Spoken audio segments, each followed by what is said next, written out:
My fiancée texted, "We need to end this. I can't do it anymore." I replied, "Okay." She expected desperation, begging, drama. When I didn't respond for 5 days, she showed up at my house. I was already dating someone new. She introduced me to original post. I, 31 male, got the text at 9:47 p.m. on a Sunday. I was sitting on my couch, watching football, drinking a beer, completely relaxed. My fiancé and I had been together for 4 years, engaged for 8 months. We were supposed to get married next spring. The text read, "We need to end this.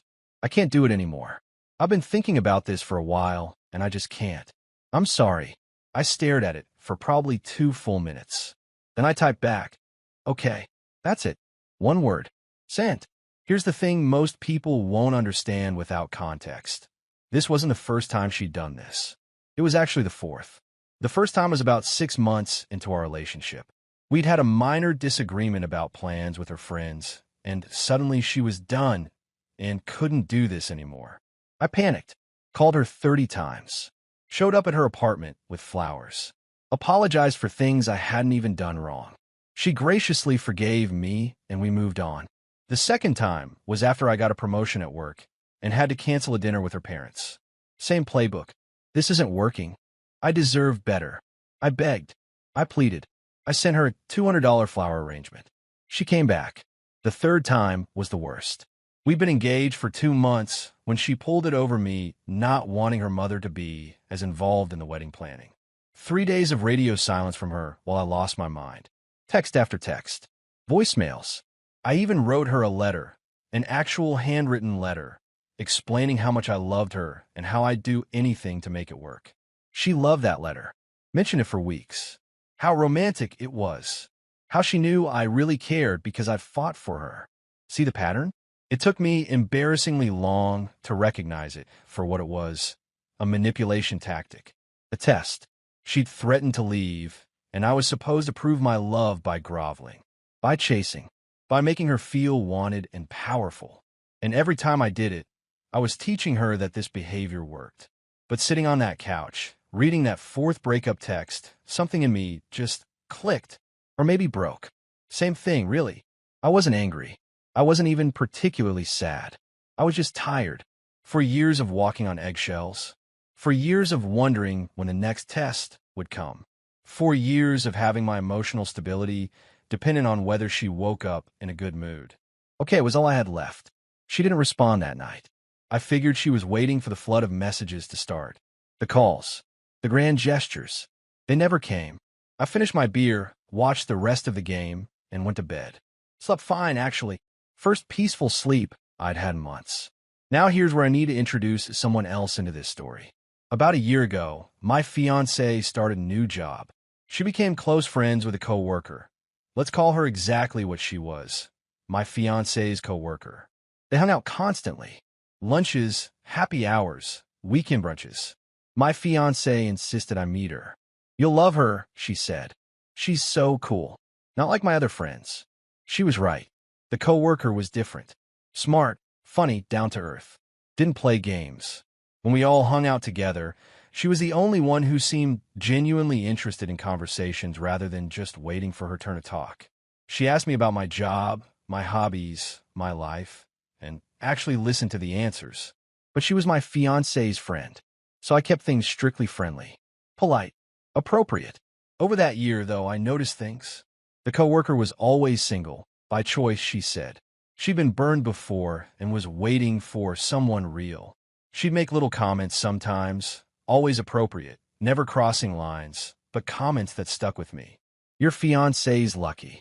You actually listen when people talk. I wish I could find a guy who showed up for his partner the way you do." Nothing scandalous. Just observations that made me realize not everyone saw relationships the way my fiancée did. After that Sunday night text, I gave myself permission to think about things I'd been suppressing. One of those things was that I'd always felt more comfortable, more myself, around the coworker than I ever did around my fiancée. Monday passed. No messages to my fiancée. No calls. Tuesday, I went to work. Came home. Made dinner. Watched TV. Wednesday, I noticed my fiancée had viewed my Instagram stories but still hadn't texted. She was definitely waiting. Thursday evening, I did something I've been thinking about for 48 hours. I texted the coworker, "Hey, not sure if you heard, but my fiancée and I broke up. She ended things on Sunday. I know this might be weird, but I was wondering if you want to get coffee sometime. Just to talk. No pressure." She responded within an hour. I heard. She told me Tuesday. Said she needed space to find herself. "I'm really sorry. And yes, coffee sound good. Are you free Saturday?" I was free Saturday. Friday came and went. Still nothing from my fiancée. I could picture her checking her phone constantly, getting more and more confused. This wasn't how the script was supposed to go. Saturday morning, 10 a.m., I met the coworker at a coffee shop near my place. We talked for 3 hours. Not about my fiancée, about everything else. Her family, her dreams, her terrible taste in reality TV shows, which she owned proudly. She made me laugh. Actually laugh, not the polite chuckle I perfected over 4 years. When we left, she hugged me. A real hug. "I had a really good time," she said. "We should do this again. Tonight," I heard myself say. "Dinner." She smiled. "Pick me up at 7. That night, I took her to an Italian place I'd always loved, but my fiancé had refused to try because Italian food is so heavy. We split a bottle of wine, ate way too much pasta, and talked until they practically kicked us out at closing. I didn't kiss her that night, but I walked her to her door and told her I'd had the best night I'd had in years. She said she felt the same. Sunday, exactly 1 week after the breakup text, I heard a car pull into my driveway at 2 p.m. I was making lunch. The coworker had come over to watch movies. She was curled up on my couch in sweatpants, looking completely at home. The doorbell rang. I opened it to find my fiancé, ex-fiancé, standing there with mascara-streaked cheeks and red eyes. She'd clearly been crying. Behind her, I could see her sister sitting in the car, watching. "Why haven't you called me?" my ex demanded. "It's been a week. I've been waiting for you, too." She stopped. Her eyes had drifted past me into the living room, to the couch, to the woman sitting on it. The coworker looked up from her phone. "Oh, hey." My ex's face went through about 16 emotions in 3 seconds. Confusion, recognition, disbelief, fury. What the hell is SHE doing here? "We're hanging out," I said calmly. "What's up? What's up? I broke up with you a week ago, and you're already... She couldn't even finish the sentence. "You're right. You did break up with me. Via text. I accepted it. That wasn't... I didn't mean..." She was sputtering now. "That's not how this was supposed to go. How was it supposed to go? You were supposed to fight for me. You were supposed to show up and beg and prove you cared. That's what you always do." I let that hang in the air. "Yeah, I used to do that. Not anymore. So you just moved on? In a week? With her?" She pointed at the coworker like she was pointing at a pile of garbage. The coworker stood up. "I'm going to give you 2 a minute." She walked past us, gave me a small nod, and headed to my bedroom to give us privacy. My ex watched her go, then turned back to me with renewed fury. "She was supposed to be my friend, and you were supposed to be my fiancé. Things change. You can't just replace me like that." "I didn't replace you. You ended things. You said you couldn't do it anymore. I believed you. I was testing you. I needed to know you still cared." There it was. Out loud. Finally. "I know," I said. "That's the problem." Update 1. 3 days later. After Sunday's doorstep confrontation, I figured my ex would rage for a bit and then move on. I was wrong. So wrong. The entitlement levels were absolutely insane. First, it was the texts. Dozens of them. Not from her. She'd apparently decided she was too hurt to communicate directly, but from her sister. "You're a disgusting human being for moving on so fast. She gave you 4 years, and you're already with someone else? This is emotional abuse. You led her on and then discarded her." I didn't respond to any of them. Just screenshot everything and saved it in a folder. Then came the calls from her mother. 3 times on Monday, twice on Tuesday. I let them all go to voicemail. The messages range from, "How could you do this to my daughter?" to, "I always knew you weren't good enough for her," to, "You need to give back the engagement ring immediately." The ring, right? Here's a fun detail. I'd spent $12,000 on that ring. It was mine. I'd picked it out, paid for in full, proposed with it. When she said yes, it became hers. But when she broke off the engagement, well, it depends on the state. In mine, if the person who receives the ring ends the engagement, the ring goes back to the giver. She'd ended it. Via text. I had receipts. Wednesday evening, there was a knock on my door. I opened it to find my ex and her mother standing there like some kind of intervention squad. Her father was parked at the curb, looking like he wanted to be literally anywhere else. "We need to talk," her mother said, pushing past me into my living room before I could object. "Please come in," I said flatly. My ex stood in the middle of my living room, looking around like she was searching for evidence. "Is she here?" "Who? You know who?" "No, she's at her place." "Why?" Her mother jumped in. "Young man, what you've done is cruel, unconscionable. My daughter gave you the best years of her life. She's 28, and you repay her by immediately jumping into bed with her friend? First of all, I haven't jumped into bed with anyone. Not that it's your business. Second, your daughter broke up with me. Via text. I accepted. That's the whole story." My ex started crying.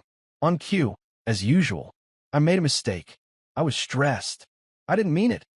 You said, and I quote, 'We need to end this. I can't do it anymore.' You also said you'd been thinking about it for a while. Those don't sound like stress-induced words. But you were supposed to fight for you. Yeah, you mentioned that. Here's the thing. I'm done fighting for people who keep trying to leave."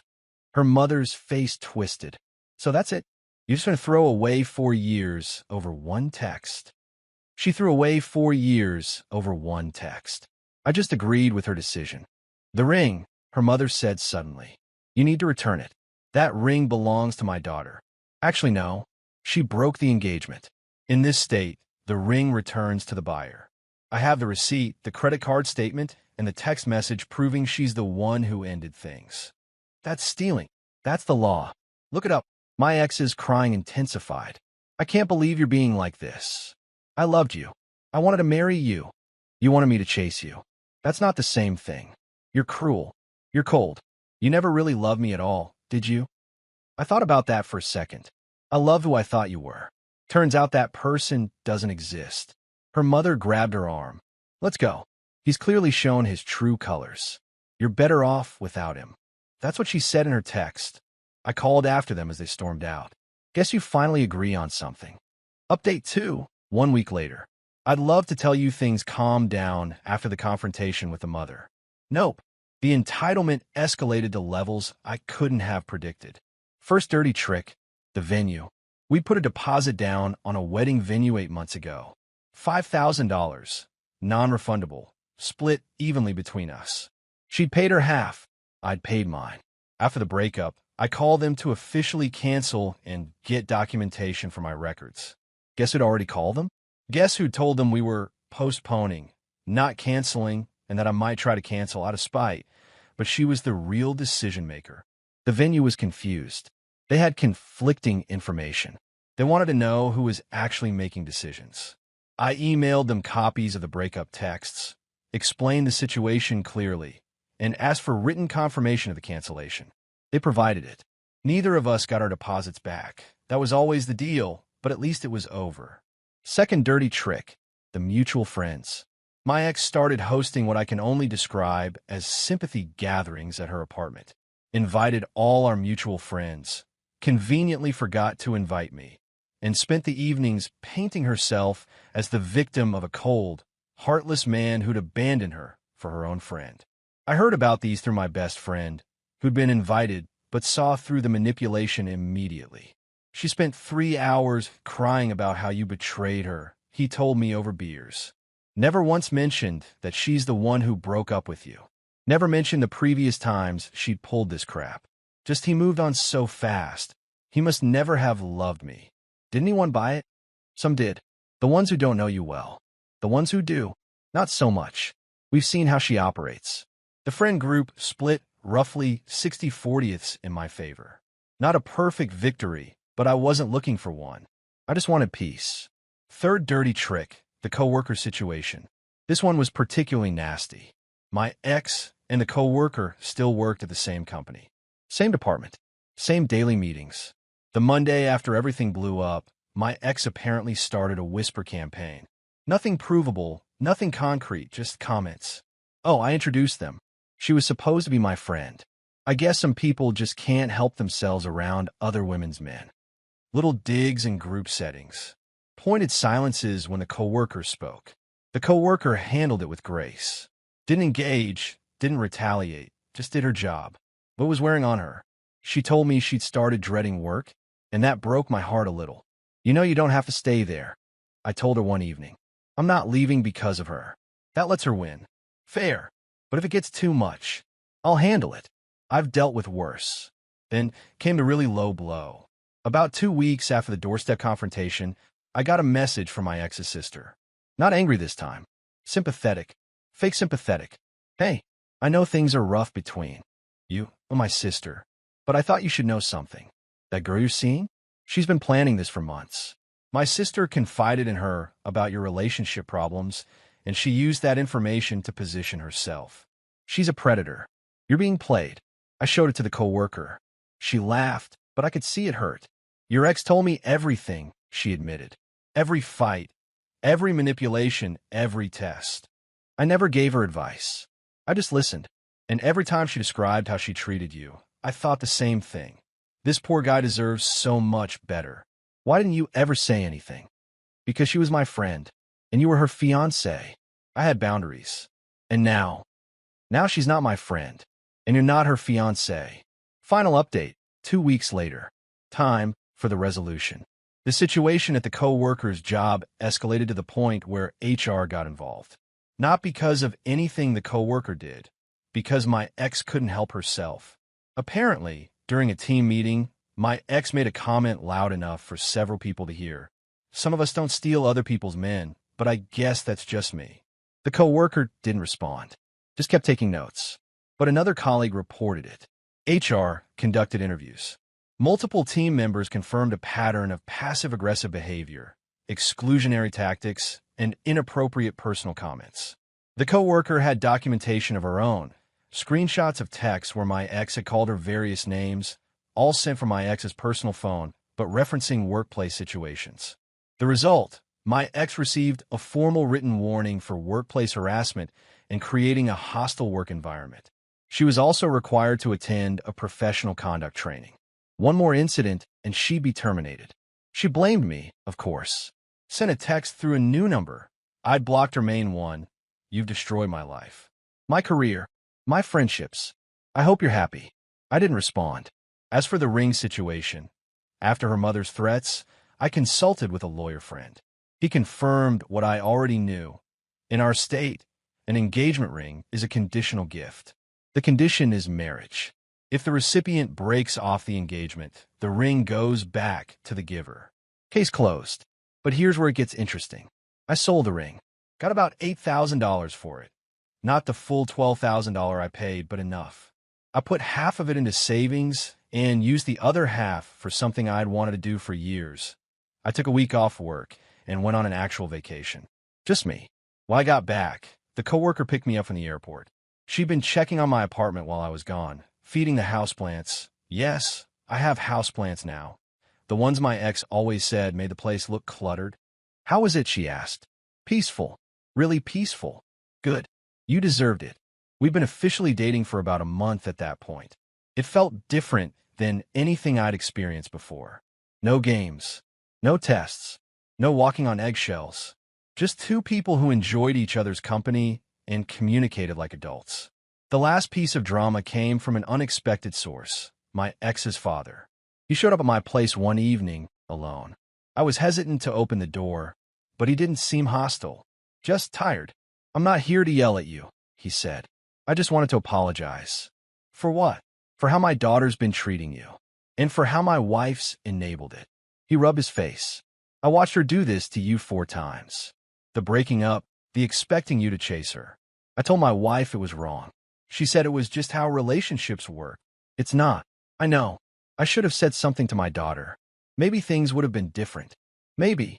Or maybe she would have just learned to hide it better. He nodded slowly. Probably right. Anyway, I just wanted you to know, not all of us blame you. Some of us saw exactly what was happening. He left after that. I never heard from him again. It's been about 6 weeks since the breakup text. Here's where everyone ended up. My ex is still at her job, but she's been sidelined from major projects since the HR incident. Her friend group is fractured. Half of them figured out her pattern and distanced themselves. The other half still defend her, but even they've started to notice how the story keeps changing. Her mother still sends me occasional texts demanding I do the right thing and return the ring. I've blocked 3 numbers so far. At this point, it's just background noise. The coworker and I are still together, taking it slow, learning each other. She moved to a different team at her company, not because of my ex, but because a better opportunity opened up. My ex apparently took credit for driving her out, which sure, whatever helps her sleep at night. As for me, I'm good. Actually good. Not pretending everything's fine good. Just content. I learned something important through all of this. You can't love someone into treating you well. You can't beg your way into respect. Some people will only see your devotion as proof that they can treat you however they want, and you'll still be there. I was that guy for 4 years. Not anymore. My ex expected me to chase her one more time, to prove my love through desperation, to give her the power to graciously take me back when she was ready. Instead, I said, okay. One word. The most powerful thing I've ever said. Edit. For everyone asking if I feel guilty about dating the coworker so fast. No. I processed the end of my relationship the moment I realized my fiancée had trained me to beg for basic respect. The 5 days of silence weren't me getting over her. They were me finally being honest with myself about what I'd been tolerating. Edit 2. Someone asked what happened to the wedding deposits beyond the venue. We put down money on a photographer, $500, lost it, a caterer, $1,000, got $600 back, and a florist, $300, lost it. Total losses for me, about $2,100. Expensive lesson, but worth every penny to be free of that cycle. Edit 3. To the people saying I should have confronted my ex about the manipulation pattern before now. I tried. Multiple times. Every time I brought up how the breakup and makeup cycle wasn't healthy, she cried and accused me of not understanding how stressed she was. I stopped bringing it up after the second time because it always made things worse. Sometimes the only winning move is to stop playing the game entirely. Final edit. The coworker wants me to add that she's never dated anyone from work before and never planned to steal anyone. She said, I just wanted to be a good friend to both of you. Then one of you showed me what you were actually made of, and the other one didn't. I think that sums it up pretty well.